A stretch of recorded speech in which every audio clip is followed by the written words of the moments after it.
There are 7 data points that I need you to collect, that you need to collect in order to understand the viability of a deal. The 7 data points, there is the buy price, the sell price, all of the costs in the middle between buying and selling, the amount of profit you'll make. Then on the back of that, we need to know how much cash you need in order to be able to see this deal through. Because what we don't want to do is get into a deal that we can't see through because we don't have the cash. I don't know if you've heard this before. Sure you have. Cash flow is king.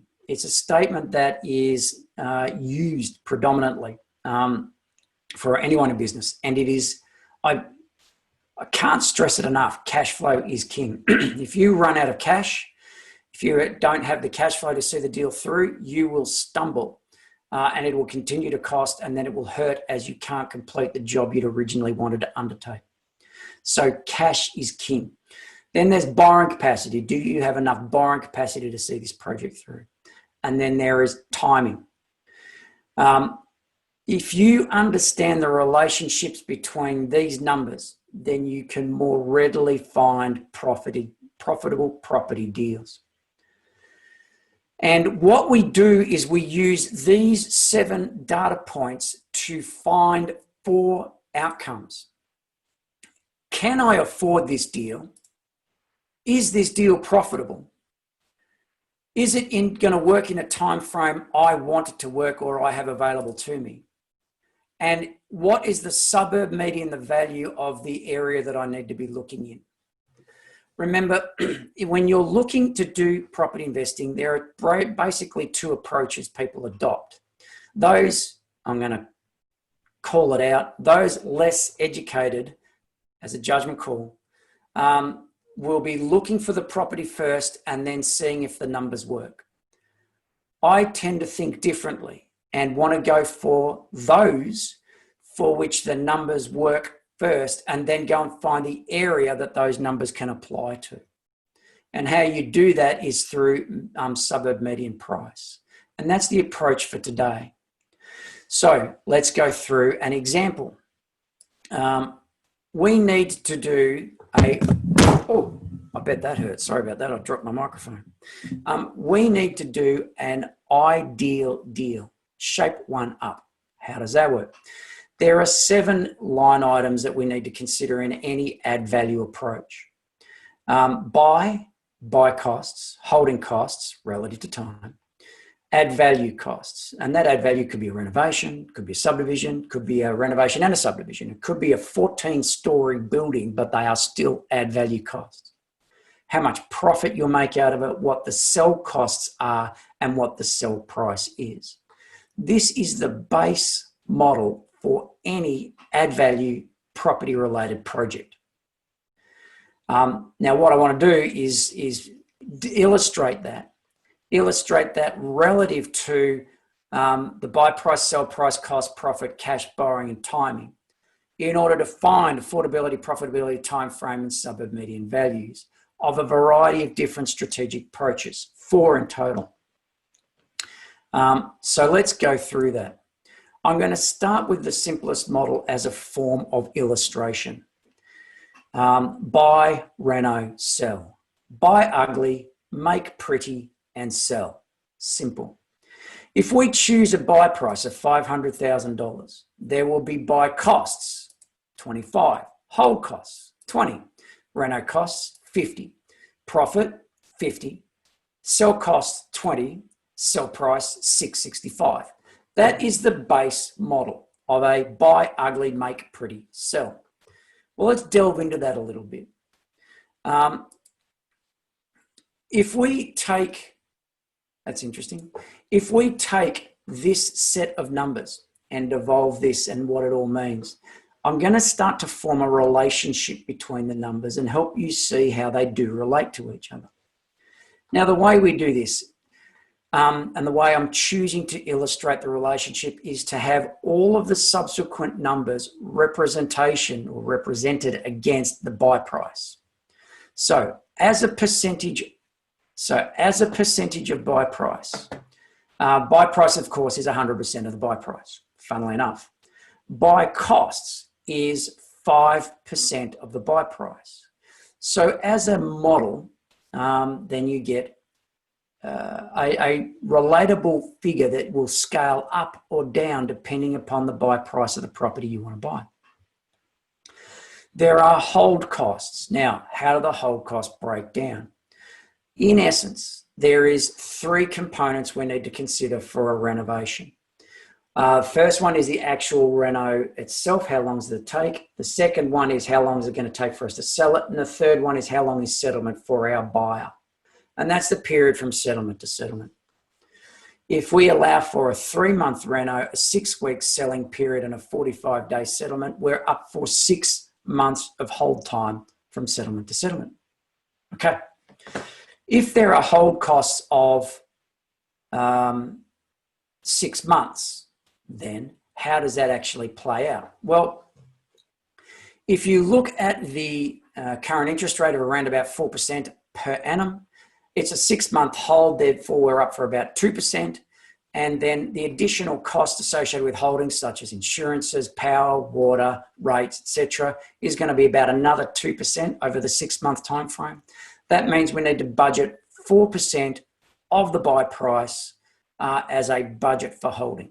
Remember, we are modeling, so we are basically building budgets, a fictitious deal that represents the deal that we actually want to do. We obviously need to get into the real deal and get into the numbers themselves in real life circumstances, but this is the modeling to help us identify where to look. Right, so we buy it for $500. There's 5% in buy cost, 4% in hold costs. We need to do the reno. The right number to be doing as a reno, which is not overcapitalized and not too small a number, is about 10%. So we budget 10% of the buy price for our reno. We need to walk away with a profit. Too little doesn't justify it. Too much, not going to sell, and we won't get the price we want. Works out that about 10% of the buy price is the right amount of profit to expect out of this project and ideal for our model. There are selling costs. The selling costs are generally 3% of the selling price, but mathematically that works out to be about 4% of the buy price. So if we have a look at 4% of the buy price, we're up for about $20,000. All up, we are up for looking to sell this property for $665,000 or 133% of the buy price, meaning whatever the buy price is plus 33% more. All right, that is our base model. Now let's get into the cash. What we need to do is determine, do we have the cash to see a $500,000 project through to completion, or do we not? It's okay to create a model. It's okay to create some set of numbers that we think will work, that we think has the capacity to say yes. But if we can't afford to buy it or can't afford to see it through, we're setting ourselves up for a fail. So what we need to do is look at the cash. So we need to look at those components of these costs that we need to cover with money out of our back pocket. We need to come up with a 20% deposit. Now, if you've got a $500,000 property, 20% is generally the deposit. Now, banks will let you borrow money and re-borrow for more properties if you've got an 80% lend or less. They don't like to do that if you've got an 80% or 85% or more, and you have to have lender's mortgage insurance. So we need to avoid calculations that require lender's mortgage insurance in order to evolve the idea of frequency and have more deals going simultaneously. But if you're doing this concurrently, if you're doing this consecutively, one after another, then yes, you can go to 95% lend, sell it. Then you can go for another 95% lend, sell it. Then you go for another 95% lend, sell it. Okay. What is the cash required? So when we're buying a property, it's going to be about 20%. We need a 20% deposit. Great. When we're looking at the buy costs, the stamp duties, etc., where do the stamp duties come from? Well, the stamp duties are out of our pocket. So that's 5% we have to incur. Hold costs, we're going to put up the hold costs out of our back pocket, and the reno costs themselves we're also putting up out of our back pocket. So we need to come up then with a total of, let me go back and make sure I've got that right. Yep, cash required. We need to come up with a total of 39%, 20, 25, 29, 39%, or in this case, $195,000. So I know that if I want to do a reno for $500,000, I need $195,000 in cash, 39% of the buy price in cash. Do I have that? If I've got that, great, I can see this project through. If I haven't got that, I'm going to have to pick a lower priced property or get a money partner in to help me with the cash. I need an 80% lend, which happens to be $400,000. So I got to come up with a $400,000 borrowing capacity. If I've got $400,000 in borrowing capacity, all good. If I don't have $400,000 in borrowing capacity, then I have to pick a cheaper property, or I have to get a joint venture agreement in place where somebody else's borrowing money or borrowing capacity is employed. Great. And I have 6 months to do this deal. All right, cool. I have 6 months. What is the median price then? Well, if I'm buying for $500 and I'm selling for $665, we want the median price to be $600,000.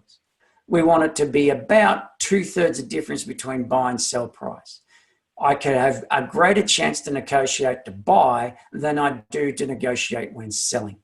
So my primary objective would be to make sure I've got more latitude in my buy process than I do in my selling process, and therefore choose a buy price about 20% under median and sell at about 10% above median. All right, so if we then have a look at the way we were structuring this conversation, there were 4 outcomes. Affordability. Now, these are now base rules. You can apply this to any reno price. If you're looking to do a buy, reno, sell project, and you're thinking about a particular buy price or a property you have in mind and a buy price, you can very quickly learn what you can afford to buy up to. And if you go beyond that price, you are extending yourself in excess of your capacity to be able to see the project through. So for affordability, you need 39% of the buy price in cash and 80% of the buy price in loan value. For profitability, you need 10% of the buy price. You must be able to be happy with 10% of the buy price. So we'll get into an example later. How am I going for time? We're doing all right. Oh, are we? Yeah, we're doing all right. 10% of the buy price. Time frame is 6 months, and the suburb median value needs to be about 20% above the buy price. Yeah. So if I'm looking for something for 400, etc., if I'm looking for something for 700, you can now do the calculations. Let's say I'm looking, as an example, let's say I'm looking for a buy, reno, sell project, and I'm looking to buy something for about $800,000. I have this vision, this dream. I want to spend $800,000 on a property. My question becomes, can I afford this deal? And will it give me the profit that I want? And what do I have to actually, or where do I go to look for it? Well, the answer is simple. I take 39% of $800,000. I need $312,000 in cash. Do I have $312,000 in cash? You know what?